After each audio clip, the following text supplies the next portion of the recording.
Irã e, aos 13 anos, ela foi enviada para a Inglaterra para estudar. Na Universidade de Oklahoma, nos Estados Unidos, ela concluiu seu doutorado em literatura inglesa. Em 79, com a derrubada da ditadura e a fundação da República Islâmica do Irã, a autora retornou ao seu país com a expectativa de encontrar grandes mudanças políticas, mas deparou-se com um regime de terror imposto pelos ayatolás. Azar Nafisi permaneceu em Teherã por 18 anos. Lecionou literatura inglesa na Universidade de Teherã de 79 a 81, quando ela foi expulsa por se recusar a usar o véu. Ela ficou conhecida mundialmente com a publicação do livro Lendo Lolita em Teherã, traduzido em 32 idiomas, sobre o grupo de 7 alunas que ela reunia em sua casa para ler e discutir obras proibidas da literatura ocidental. Muito interessante, não é mesmo?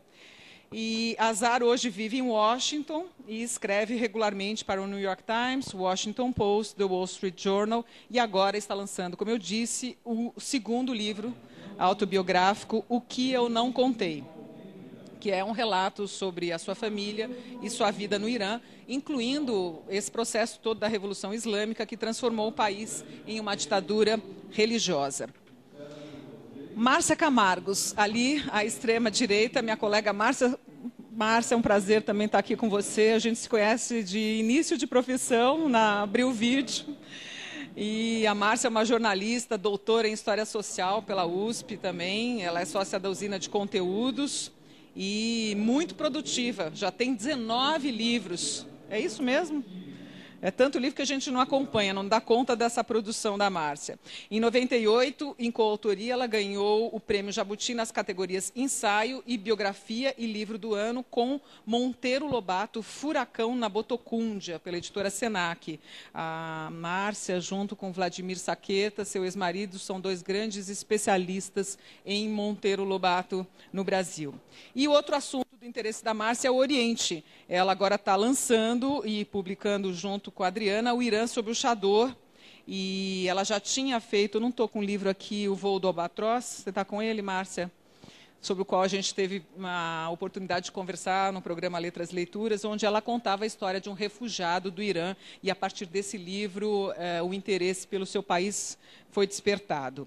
Outra área que ela também usa como matéria-prima é a sua própria vida, com os livros Micróbios na Cruz e agora Separar depois dos 40.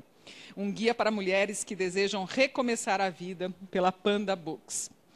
Bom, Adriana é jornalista com mestrado em políticas sociais para países em desenvolvimento pela London School of Economics. Ela também cursou pós-graduação em jornalismo pela Universidade de Navarra e a trabalho já viajou para vários países como Afeganistão, Irã, Emirados Árabes, Egito, Inglaterra, Portugal, Estados Unidos, Canadá, enfim, Chile, uma série de países. Ela esteve entre os vencedores do Prêmio Estado de Jornalismo, em 2003, com a reportagem Dois Brasis, sobre o abismo social entre a melhor e a pior cidade do país, de acordo com o IDH, o Índice de Desenvolvimento Humano.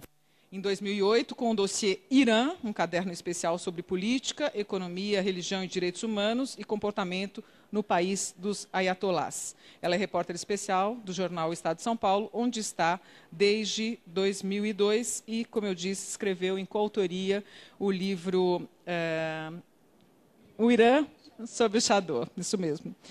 Bem-vinda, Adriana. Bem-vinda, Azar. A primeira pergunta que eu queria fazer para você, Azar, justamente neste momento que se fala tanto do Irã, por conta do relacionamento político, né, das relações diplomáticas entre Lula e Ahmadinejad, por conta dessa eventual possibilidade de asilo para Sakineh, a gente vê um país no noticiário político e a gente tira nossas próprias impressões. De que forma você pintou o seu país, você retratou o Irã nos seus 2 livros? E é essa mesma pergunta que eu quero fazer depois para as 2 visitantes, Márcia e Adriana.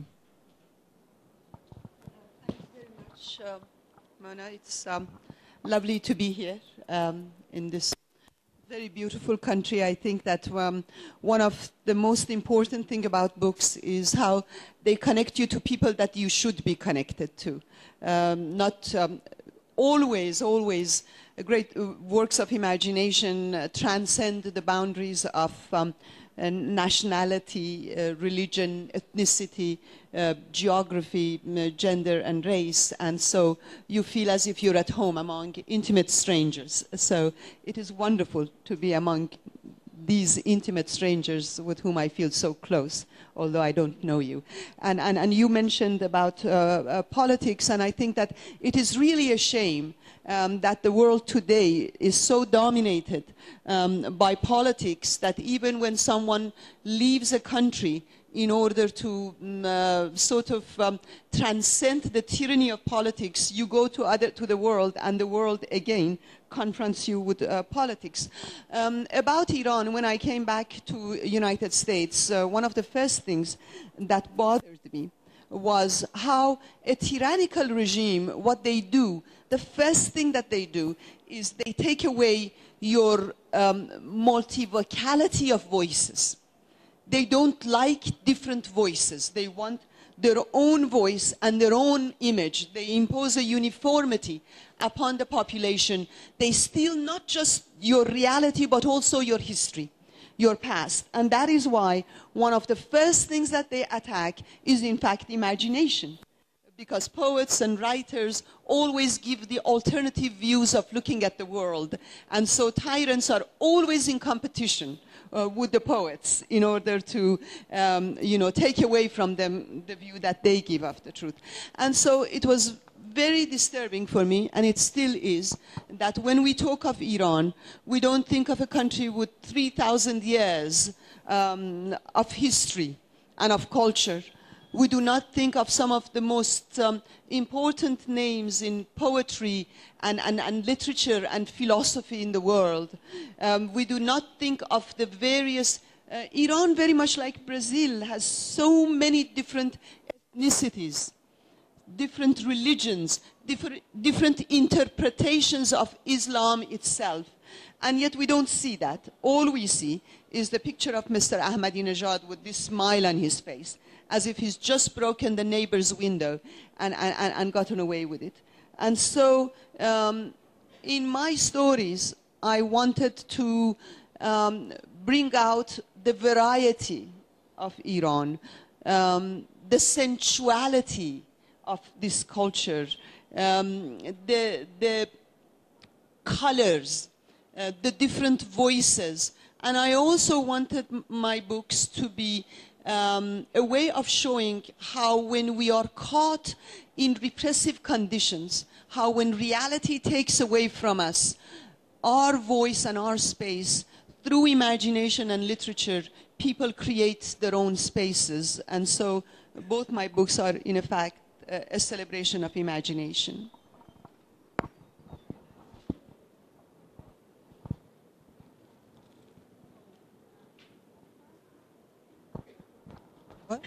Alô? Yeah. Boa tarde para todo mundo, obrigada pela presença. Isso que a Nafizi falou é justamente o que a gente queria mostrar no livro. A minha viagem para o Irã começou com essa intenção. Eu fui num Centro Cultural São Paulo, aqui em São Paulo, para um outro compromisso, nem pensava muito em Irã. Na época o Irã estava na mídia, mas, como a Nafizi disse, pelos olhos do Ahmadinejad só, e com a imagem dos ayatolás, e era isso que a gente via na imprensa, a questão nuclear, a questão dos abusos de direitos humanos do regime, etc. E nesse dia, nesse centro cultural, eu fui atraída para o primeiro andar do prédio, eu conto isso no livro, para uma exposição de fotos que estava acontecendo ali, e que eu fiquei encantada com as fotos. Eram fotos lindas de pessoas alegres, sorridentes, de crianças brincando, atrás de um monumento que parecia um palácio, num fim de tarde. Era uma foto incrível. E eu falei, nossa, que país é esse? E qual não foi a minha surpresa quando eu li na foto que era o Irã. Eu disse, esse não é o Irã que eu conheço pelos jornais, não é? E então, a partir daí é que surgiu essa curiosidade e eu eu acabei indo de férias para o Irã e depois, em seguida, porque a minha vontade era tanta, eu sugeri ao jornal, o jornal na época avaliou que naquele momento não valia a pena, enfim. Mas eu, teimosa, falei, não, eu vou de férias. E fui de férias e de fato, as surpresas começaram logo no aeroporto, quando uma menina baixinha, assim, de tênis All-Star cor-de-rosa, e calça jeans, o véu colorido, com os olhinhos assim me esperando no aeroporto, era a tradutora, uma iraniana que se tornou uma grande amiga, hoje mora na Espanha por causa do regime, e ela, logo que eu saí, eu estava toda vestida toda de bege, né, que era a coisa mais neutra que tinha, a cor mais neutra, o véu até aqui e até aqui, porque eles pedem para você colocar já o véu no espaço aéreo, e com as roupas 2 vezes maiores do que o meu tamanho, né, e para não mostrar o corpo e tal. E quando eu saí do aeroporto, a Marjane, que é essa tradutora, ela disse: espera um pouco, eu preciso arrumar você. E pôs o meu véu para trás e puxou o cabelo assim, e dobrou a manga, e arrumou e deu um jeito na cintura e falou: eu não sei de onde você está vindo, mas aqui nós somos muito modernas. E aí começou a minha aventura por esse país que eu até ali desconhecia e pelo qual eu me encantei. É um país incrível. Eu acho que a Márcia podia continuar, inclusive, comentar como é que vocês escreveram um livro a 4 mãos, porque vocês fizeram viagens separadas e depois decidiram escrever sobre o país e de que forma. Eu estava folheando o livro ontem e vi até que a Márcia, muito didaticamente, coloca ali, porque a gente confunde tudo, né? A gente fala burca, véu, niqab, ela deixa os desenhinhos, explica que véu é uma coisa, a burca é outra coisa. Você podia mostrar, Márcia, e depois comentar como é que foi a decisão de escrever a 4 mãos? A 4 mãos, né?